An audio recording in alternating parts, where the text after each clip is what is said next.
এখানে ইমাম সাহেব কাপড় তুলে দেখে এখানে অনেক আজাব হচ্ছে। পরে ইমাম সাহেব বলে, পাপী বান্দার জানাজা আমার পড়াতে হবে? তখনই লাশের বাবা বলে, পাপী বান্দা মানে আপনি কি বলছেন? ইমাম সাহেব বলে, আমি সত্যি বলছি, আপনার ছেলে দুনিয়াতে অনেক পাপ করেছে, তাই সে মরার পরে তার নমুনা দেখাচ্ছে। তখন পাশের লোকটি বলে, আস্তাগফিরুল্লাহ, এ তো অনেক গুনাহগার বান্দা, একে কবর দিলে অনেক আজাব হবে। তখন আরেকজন বলে, এ তো নেককার বান্দা ছিল, এ তো 5 ওয়াক্ত নামাজ পড়তো, এ কিভাবে নেক বান্দা? 2 ঘন্টা হলো একে পোকামাকড় খাচ্ছে। আপনি ঠিকই বলছেন, এই গুনাহগার বান্দার জানাজা আমি পড়বো না। এরপর সবাই আস্তে আস্তে চলে যেতে থাকে। তখন লোকটির বাবা বলে, এই তোমরা কোথায় যাচ্ছ?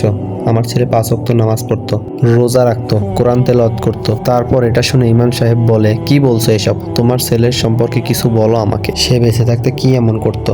এমন অবস্থায় একটা লোক বলে, ইমাম সাহেব, এই লাশের ব্যাপারে আমি কিছু বলবো আপনাকে। ইমাম সাহেব বলে, কি বলবে তাড়াতাড়ি বলো। এই লোকটি বেঁচে থাকতে সুদের উপরে টাকা দিত, কারোকে 10,000 টাকা দিলে তার থেকে 20,000 টাকা নিত। এরপর তার বাবা বলে, ইমাম সাহেব, আমার ছেলের জন্য একটু দোয়া করে দেন, সে দুনিয়াতে থাকতে অনেক ভুল করেছে।